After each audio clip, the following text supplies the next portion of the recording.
Films in Focus with David Sterritt is underwritten by The Movie House, your destination for first-run Hollywood and independent movies, and a digital portal to the Met Opera, National Theater Live, and special events worldwide in Millerton, New York, and on the web, themoviehouse.net. David Sterritt is the editor-in-chief of the Quarterly Review of Film and Video, contributing writer at Cineast, film professor at the Maryland Institute College of Art, Robin Hood Radio's very own critic and guide. He joins us weekly. The films: Triangle of Sadness, The Good Nurse, Decision to Leave. I'm sure you spent hours choosing those films.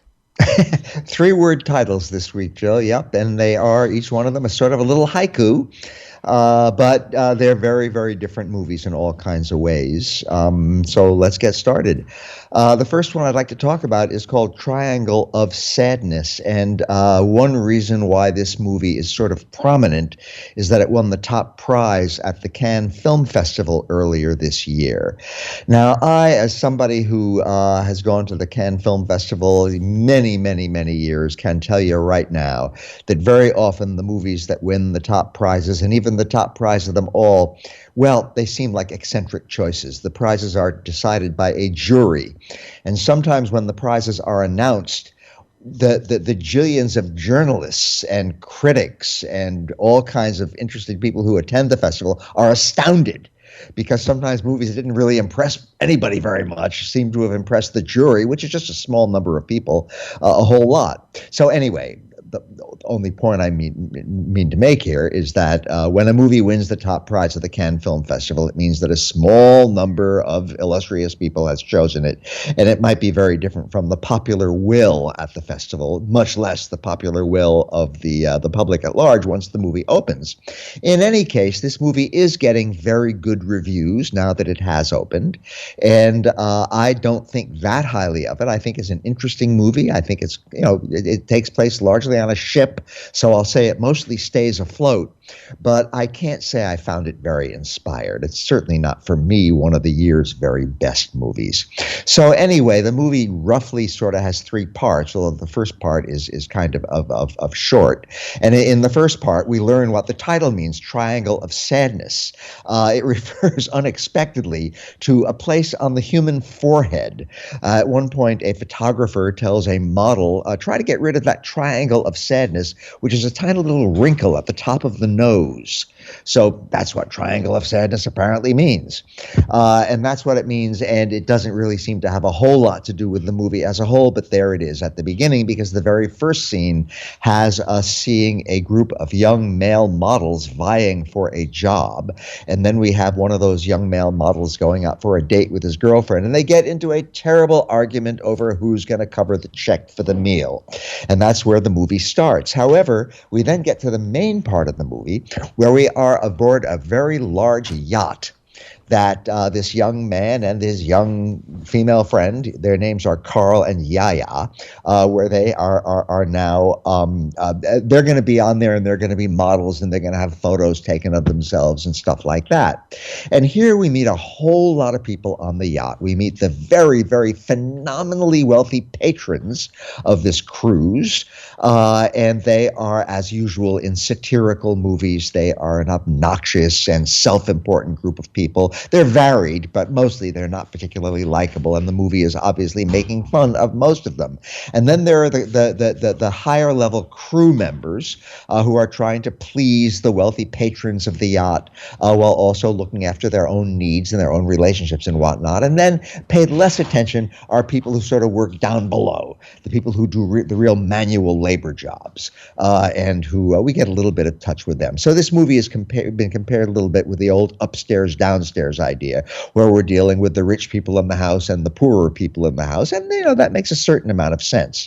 But anyway, we have in the second part of the movie, which is pretty long, the movie's about 2.5 hours long, we have a whole lot of, again, social satire of especially of the more privileged people on this journey. This whole thing, that part of the movie, the main part of the movie, culminates in a scene where rough weather comes along, and people after people after people on the ship find themselves incredibly seasick and vomiting all over the place. Now, I found this not only something that's not all that pleasant to look at, but not funny and not original. It goes on and on and on, and this kind of thing has been done in the movies before, and who really cares? And so this, for me, was the worst part of the movie. All these seasick people. Moreover, something which I found utterly implausible is that none of the people who actually run the ship, from the captain on down to the various crew members, has any idea what to do to cope with a so-called emergency like this. Surely that happens. Surely rough weather comes along when people are on cruises. Surely people get seasick. But it turns into total chaos on the ship. So it's mildly amusing to look at, but again, I just found it very, very old hat. And in the final part of the movie, the people are stranded on some sort of island, and now a very low-level member of the crew takes charge somehow or other, and she becomes the most important person there, and there's various quarrels and rivalries and worries about whether they're going to survive and stuff like that until a mildly amusing finale to the movie. So, again, Triangle of Sadness. It was directed and written by Ruben Östlund, a good director who made a very good movie some years ago called Force Majeure, and then a movie which again, a big prize winner, which I found rather overrated, called The Square. I found this really just not a very inspired movie. It's very long. It has its moments here and there along the way. Woody Harrelson is quite marvelous as the captain of the ship, but again, Woody Harrelson is almost always marvelous. But aside from watching him and a few other amusing moments in the movie, I can't say I really recommend Triangle of Sadness. If you really like movies about going out on the ocean, if you really like movies about people getting seasick, and if you don't mind 2.5 hours of it, then by all means see Triangle of Sadness. Otherwise, I suggest leave it alone. So now our next movie, Jill, The Good Nurse. As promised before, this is very, very different. This is a true crime drama. They're all over the place these days. It was directed by Tobias Lindholm, and it's based on a true crime book about a real case that took place, and it is about a young nurse played by the wonderful Jessica Chastain, and she works in a hospital, and she's very busy, and a new colleague comes along, a male nurse played by the wonderful Eddie Redmayne. And they're doing just fine, and they become very close friends, and she's going through some major challenges in her life, and the Eddie Redmayne character, whose name is Charlie, he helps her out and becomes her close friend and confidant and all this sort of thing. But little by little, strange things start to happen. Some people are dying. Patients in the hospital are dying. Old patients, elderly patients, patients who are quite sick but who are not expected to die, start dying. And people start wondering about this. So what's going on here? And little by little, the Jessica Chastain character, whose name is Amy, begins to wonder if maybe Charlie, her new colleague, might have something to do with this. Then a couple of police officers enter the story, and they are investigating whether something really might be going on here. And, well, that's where it goes. And it's pretty obvious very, very early that, yes, Charlie is very intimately connected one way or another with these unexplained deaths. And, well, the movie goes on from there. Now, the big trouble with The Good Nurse is that it is structured like a whodunit. Like we're supposed to be wondering in our heads, solving a mystery. Who is responsible? Is anybody responsible for these deaths? Or are they just coincidences? Is something really sinister going on here, or maybe not? But, you know, it's really obvious from very, very early in the movie that Charlie is very intimately connected with and probably responsible for these deaths. So we have here a whodunit where it's painfully easy to know who done it right from almost the very beginning of the movie. So I thought the movie was structured in a very sort of odd way. It really could have been better put together than this. Also something else.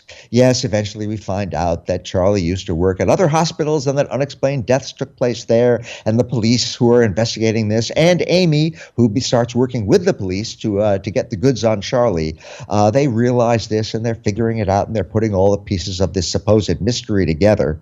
But, you know, the cops get banned from the hospital because of some questionable behavior they indulge in as a part of their investigation. And from that moment, we're supposed to think that the police now simply can't get into the hospital to get any evidence, which is preposterous. these two cops put themselves on the bad side of the hospital administration, but surely the police department has other cops they could send. So there are holes like this in the story, and again, the whole thing being structured like a murder mystery when there's really no mystery about it at all. The only thing that kept me involved was wondering, well, exactly how are they going to put the final pieces of the puzzle together, and how is this whole thing going to come out? And it comes out actually in a pretty predictable way in the end. The main reason to watch The Good Nurse is for the wonderful lead performances by Jessica Chastain and Eddie Redmayne. They're both really, really good. And near the end of the movie, where Charlie, the Eddie Redmayne character, gets really, really creepy, it's just really, really fine acting by him. And moreover, it's beautifully shot, beautifully photographed to maximize the creepiness. So those parts of the movie are very well worth watching. But mostly, I just found myself thinking this is a tense thriller, which is neither tense nor thrilling. And I really wish it were a better movie. It's based on a very interesting true life case, but I didn't really learn very much in this movie that I couldn't have figured out all by myself. So I'm afraid, as with Triangle of Sadness, I can't give a very high recommendation to The Good Nurse. And alas, Jill, the same thing goes for our third movie today, Decision to Leave, which is a movie by the very illustrious Korean director Park Chan-wook.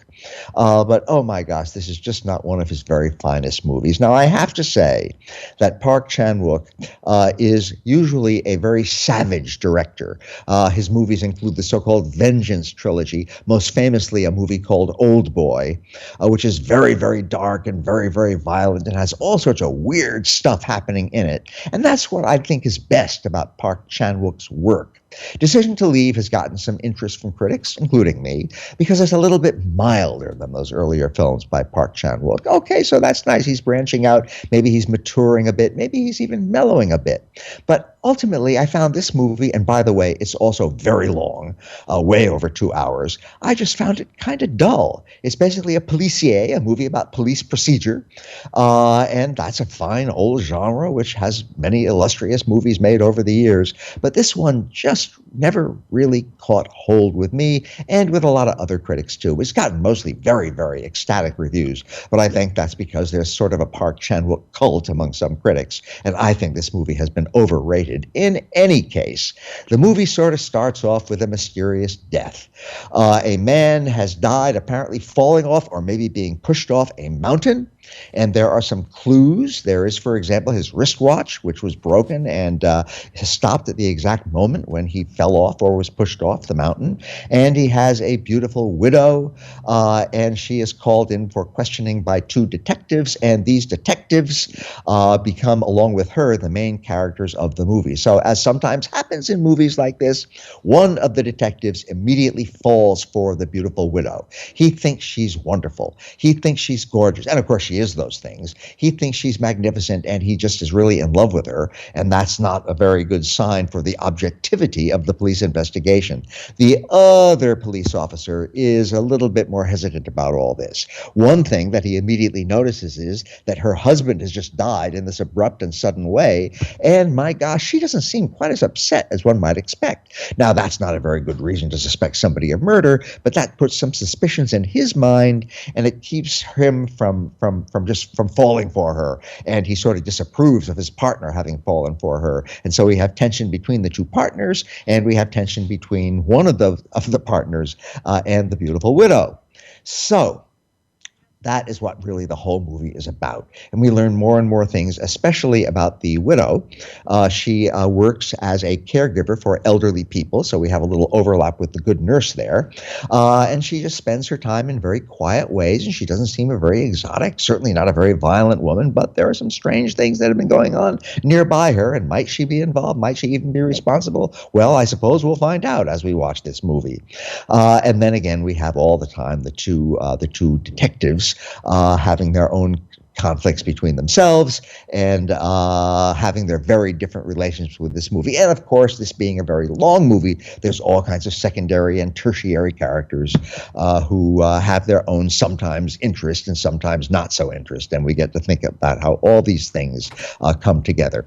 Now, Decision to Leave is beautifully photographed. It's just full of striking images. It's full of atmosphere. It's full of mood. And those whole parts of the movie I found very, very good. I found it's just a beautiful movie to watch, an interesting movie to watch. And by the way, something I don't think a lot of critics have been commenting on, has really good music. I really like the music score of this movie. However, the actual story, the characters, oh gosh, it's kind of dull, actually. It goes on, and yes, it's refreshing to see a movie that is, especially a movie about murder and death and violence and stuff like that, which is muted, which is tactful, which doesn't splash the splatter all over the screen. But, I also wish that the movie just were a little bit more exciting to watch.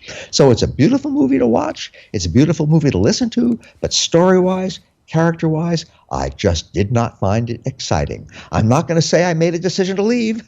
I sat there in the movie theater through the entire film, of course, and I found parts of it rewarding. But ultimately, I suggest for a decision to leave, unless you're in for the mood for a long, slow movie, leave Decision to Leave alone.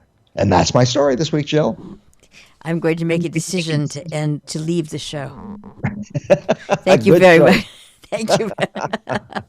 I have questions about why you didn't make a decision to leave when you were, but it's probably because it's your job. Never mind. So somebody once said that's what critics are. They're people who sit through things. Yeah, because I know how that would have worked for me. All right, but then we know I'm not a critic. Thank you very much, David Sterritt. Films in Focus, the films: Triangle of Sadness, The Good Nurse, and Decision to Leave.